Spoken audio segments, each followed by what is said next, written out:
Bonjour.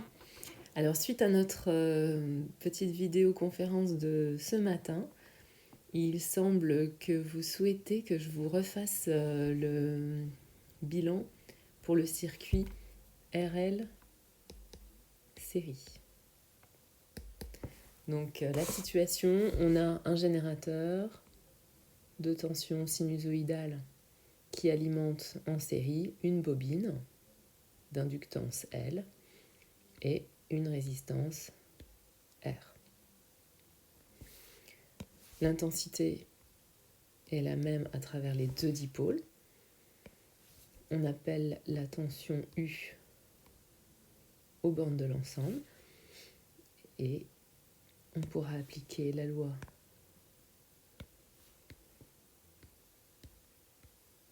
d'émail.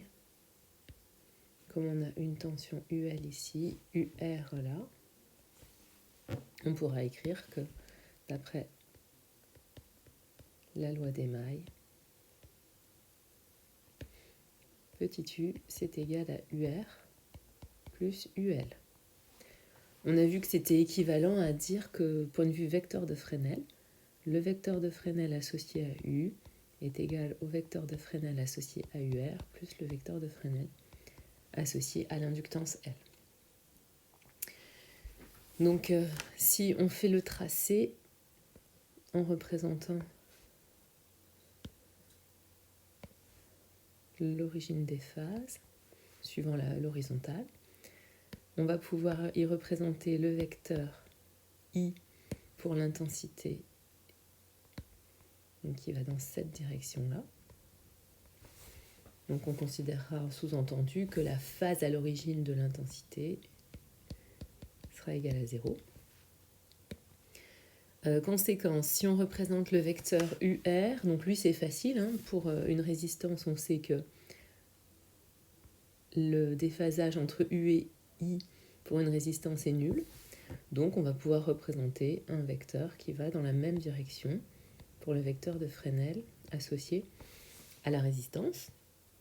Et pour l'inductance, donc c'est là que ça se complique un petit peu.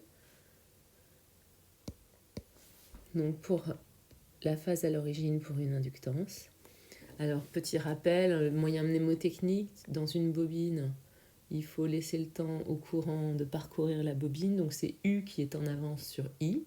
Comme c'est toujours par rapport à I le déphasage, donc U est en avance, donc c'est positif, et ce sera plus pi sur 2 de déphasage. Donc plus pi sur 2, ça veut dire que on a choisi un sens positif. Hop, c'est le sens là. Et donc, si on représente, on va changer un petit peu de couleur en violet, la tension, on la met bout à bout avec l'intensité. Donc l'intensité était partie ici, on se met au bout de UR et puis on va considérer un vecteur de Fresnel UL pour la tension. On aura donc un sens positif pour l'angle pi sur 2. Donc l'angle pi sur 2, on le retrouve ici entre I et U. Donc I, c'est l'origine des phases, et UL, c'est la bobine considérée comme pure.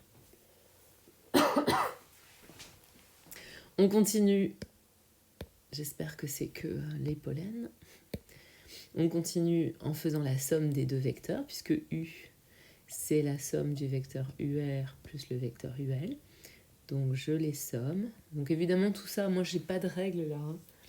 Vous utilisez une règle pour faire le tracé. Tracé à la règle, s'il vous plaît. Et donc qu'est-ce qu'on a ? On trouve, en mesurant cette longueur-là, on aura la norme de U. Et ici, on aura la phase phi de U par rapport à I. Donc de U, la tension aux bornes du générateur, par rapport à I, l'intensité qui traverse les dipôles.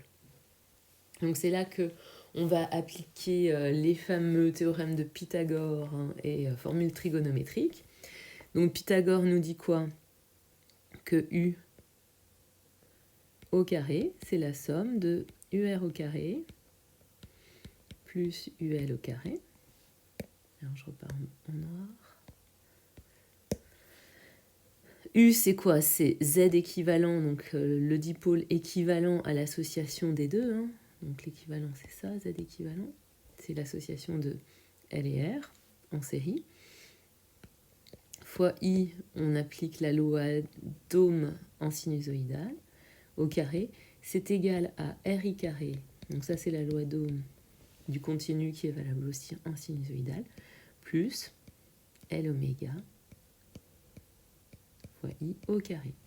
On divise par I carré, et il restera donc que Z équivalent au carré est égal à R carré plus L oméga carré.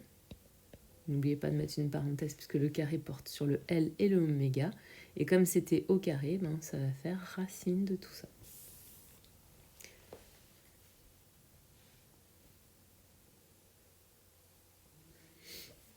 Donc une fois qu'on a l'impédance équivalente, on peut trouver aussi la valeur du déphasage phi de U par rapport à I.